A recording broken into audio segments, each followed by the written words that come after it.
Economics Awadh classes YouTube channel पे आपका स्वागत है। डेली एमसीक्यू क्लास के अंतर्गत आज की क्लास में हम लोग लगभग 25 बहुविकल्पी प्रश्नों को सॉल्व करेंगे। यह प्रश्न TGT, PGT, net, JRF, RPSC first grade and second grade exam, assistant professor exam तथा बीपीएससी 3.0 एग्ज़ाम के लिए महत्वपूर्ण है और यहाँ से प्रश्न एग्जाम में मिलने की संभावना है तथा रिवीजन के दृष्टि से भी यह प्रश्न काफ़ी महत्वपूर्ण है। तो आज की क्लास स्टार्ट करते हैं और देखते हैं आज की क्लास में क्या क्या प्रश्न हैं। 1 नंबर प्रश्न है, सामान्य पदार्थ एवं श्रेष्ठ पदार्थ के लिए आय प्रभाव सदैव कैसा होता है? शून्य होता है, धनात्मक होता है, ऋणात्मक होता है, कोई नहीं। तो सामान्य पदार्थ एवं श्रेष्ठ पदार्थ के लिए आय प्रभाव हमेशा धनात्मक होता है। धनात्मक बी ऑप्शन में दिया गया है, इसलिए 1 का सही आंसर बी है। 2 नंबर, उद्घटित अधिमान सिद्धांत के प्रतिपादक हैं।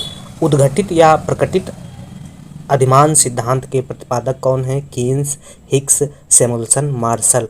तो उद्घटित या प्रकटित अधिमान सिद्धांत के प्रतिपादक प्रोफेसर सैमुअल्सन है और प्रोफेसर सैमुअल्सन का यह मांग का सिद्धांत जो है व्यवहारिक सिद्धांत है तथा यह सिद्धांत सबल क्रमबद्धता की मान्यता पर आधारित है, इसलिए इसका आंसर 2 नंबर प्रश्न का आंसर सी सही है। अगला 3 नंबर क्वेश्चन, आधुनिक लगान सिद्धांत के अनुसार लगान मिलता है केवल पूंजी से, केवल श्रम से, केवल भूमि से, सभी साधनों से। तो आधुनिक लगान सिद्धांत के अनुसार लगान उत्पादन के सभी साधनों से प्राप्त होता है। तो 3 का सही आंसर डी है। आधुनिक लगान सिद्धांत के अगर प्रतिपादक की बात की जाए तो प्रोफेसर श्रीमती जॉन रॉबिन्सन आधुनिक लगान सिद्धांत की प्रतिपादक मानी गई हैं। लगान सिद्धांत के अगर प्रतिष्ठित लगान सिद्धांत को मुख्य रूप से 3 भागों में बांटकर अध्ययन किया जाता है, प्रतिष्ठित लगान सिद्धांत, आभास लगान सिद्धांत और आधुनिक लगान सिद्धांत। अगर प्रतिष्ठित लगान सिद्धांत की बात की जाए तो प्रतिष्ठित लगान सिद्धांत के प्रतिपादक अर्थशास्त्रियों में प्रमुख नाम जो है रिकार्डो का आता है। रिकार्डो जो है लगान उत्पन्न होने के 2 कारण मानते हैं, एक तो दुर्लभता का लगान का सिद्धांत और दूसरा विभेदात्मक लगान सिद्धांत। इन दोनों सिद्धांतों में लगान जो उत्पन्न होने का मुख्य कारण है वह भूमि की दुर्लभता या सीमितता को माना गया है। विभेदात्मक लगान सिद्धांत में रिकार्डो भूमि को उपजाऊपन के आधार पर सीमांत एवं अधिसीमांत भूमि 2 भागों में बांटते हैं। सीमांत भूमि पर किसी प्रकार की लगान नहीं उत्पन्न होती है जबकि अधिसीमांत भूमि पर लगान उत्पन्न होती है। इसके अलावा लगान का आधुनिक सिद्धांत प्रोफेसर श्रीमती जॉन रॉबिन्सन द्वारा दिया गया था और इन्होंने लगान उत्पादन के समस्त साधनों पर उत्पन्न होने की बात कही है। इसके अलावा आभास लगान सिद्धांत, तो आभास लगान सिद्धांत का प्रतिपादक जो है प्रोफेसर मार्शल द्वारा किया गया था। मार्शल के अनुसार मानव निर्मित पूंजीगत साधनों की पूर्ति भूमि की भांति दीर्घकाल में स्थिर नहीं होती है, अतः अल्पकाल में पूंजीगत साधनों द्वारा निर्मित आय को मार्शल आभास लगान कहते हैं। आभास लगान का विचार केवल उन साधनों से संबंधित है जिनकी पूर्ति अल्पकाल में तो स्थिर रहती है परंतु दीर्घकाल में बढ़ाई जा सकती है, जैसे मशीन। आभास लगान एक अल्पकालीन अस्थायी आधिक्य है जो दीर्घकाल में समाप्त हो जाती है। अगर आभास लगान के सूत्र की बात की जाए तो आभास लगान बराबर होता है कुल आगम माइनस परिवर्तनशील लागत।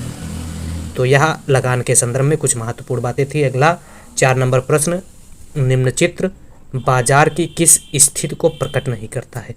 पूर्ण प्रतियोगिता, अपूर्ण प्रतियोगिता, एकाधिकार, अल्पाधिकार।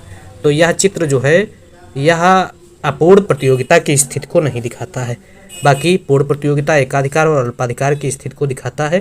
तो 4 का सही आंसर बी है।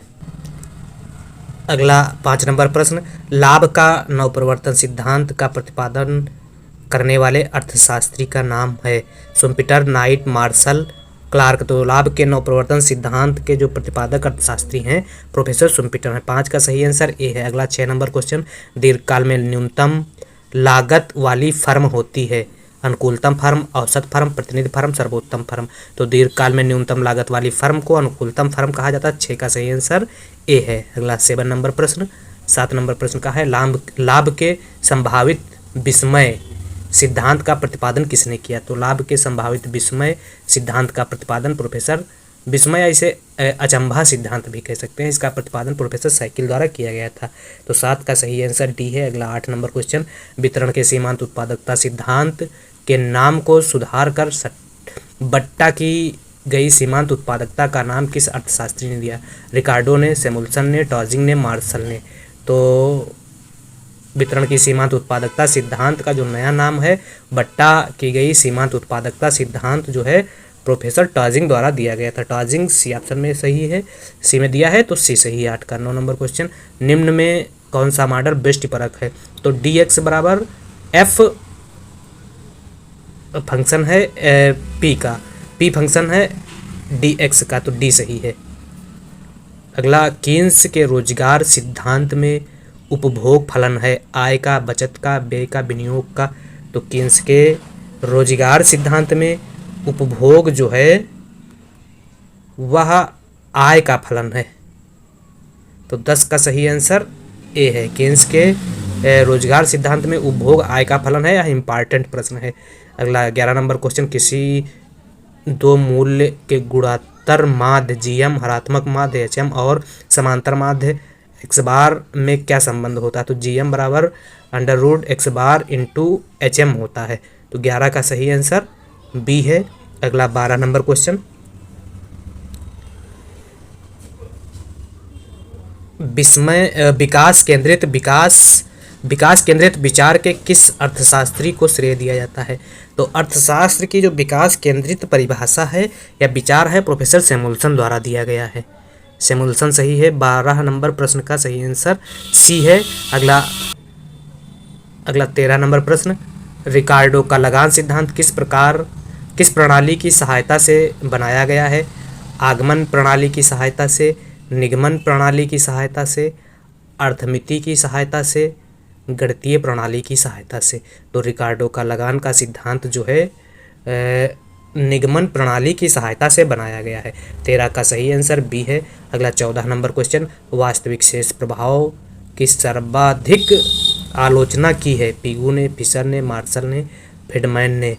तो वास्तविक शेष प्रभाव की सर्वाधिक आलोचना जो है फ्रीडमैन द्वारा की गई है। डी सही है। 14 का आंसर। 15 नंबर प्रश्न, भारत में किस वर्ष जनसंख्या वृद्धि की दर नकारात्मक रही है? तो 1921 में भारत में जनसंख्या वृद्धि दर जो है नकारात्मक रही है। 15 का सही आंसर ये है।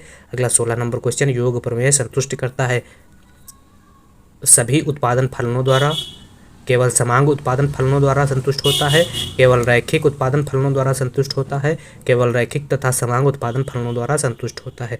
तो योग प्रमेय जो है रैखिक एवं समांग उत्पादन फलनों द्वारा संतुष्ट होती है। 16 का सही आंसर डी है। अगला 17 नंबर क्वेश्चन, सीमांत लागत स्वतंत्र होती है कुल लागत से, स्थिर लागत से, परिवर्तनशील लागत से, औसत परिवर्तनशील लागत से। तो सीमांत लागत जो है स्थिर लागत से स्वतंत्र होती है।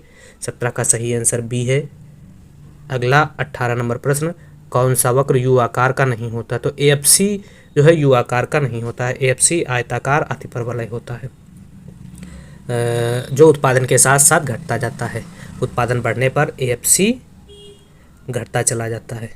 तो एएफसी ए तथा डी ऑप्शन में दिया गया है, तो इसलिए ए तथा डी दोनों सही 18 का। अगला 19 नंबर प्रश्न क्या है, किसने सबसे पहले कीमत निर्धारण में समय के महत्व को स्वीकार किया है? स्मिथ, मार्शल, हिक्स, रिकार्डो। तो कीमत निर्धारण में सबसे पहले समय के महत्व को स्वीकार करने वाले अर्थशास्त्री मार्शल हैं। 19 का सही आंसर ए।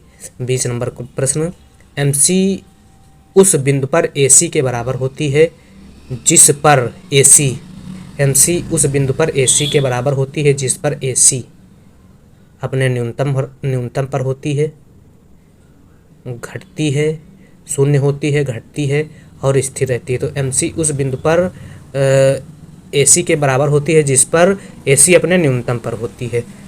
यह आरेख बना है इसी तरह से, यह न्यूनतम बिंदु है और न्यूनतम पर होती है जब MC उस बिंदु पर AC के बराबर होती है जब क्या होती है, AC अपने न्यूनतम पर होती है। तो ए 20 का सही आंसर ए है। अगला 21 नंबर प्रश्न, एक वस्तु विलासिता की श्रेणी में आती है यदि उसकी मांग की आयलोच, एक वस्तु विलासिता की श्रेणी में आती है तो उसकी मांग की आयलोच जो है इकाई से अधिक होती है। सी सही है।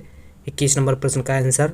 22 नंबर, निम्न चित्र में प्रदर्शित है पूर्ण प्रतियोगिता में सामान्य लाभ, पूर्ण प्रतियोगिता में असामान्य लाभ, पूर्ण प्रतियोगिता में हानि कोई नहीं। तो पूर्ण प्रतियोगिता में असामान्य लाभ यह चित्र बता रहा है। बी सही है 22 का। क्यों बता रहा है? क्योंकि यहाँ पर कीमत जो है लागत से ज़्यादा है, और कीमत जब लागत से ज़्यादा होती तो असामान्य लाभ की स्थिति होती है।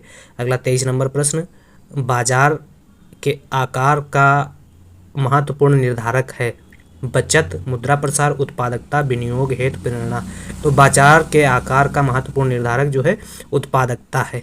22 का सही आंसर सी है। अगला 23 नंबर प्रश्न, बैकवाश प्रभाव की अवधारणा का श्रेय दिया जाता है नर्क्स, मिर्डल, लेविस, मार्क्स। तो प्रोफेसर मिर्डल द्वारा बैकवाश इफेक्ट की अवधारणा दी गई है। मिर्डल बी ऑप्शन में दिया है। 24 का सही आंसर बी है। अगला 25 नंबर प्रश्न, वर्तमान में राष्ट्रीयकृत बैंकों की संख्या है कितनी है? 12, 11, 19, 27। तो वर्तमान में राष्ट्रीयकृत बैंकों की संख्या जो है वह है 12। 12 ए ऑप्शन में दिया गया, इसलिए 25 नंबर प्रश्न का सही आंसर ए है। इस प्रकार से आज की इस क्लास में हम लोगों ने 25 बहुविकल्पी प्रश्नों को सॉल्व किया। यह प्रश्न आगामी शिक्षक भर्ती परीक्षा के लिए महत्वपूर्ण है तथा रिवीजन की भी दृष्टि से महत्वपूर्ण है।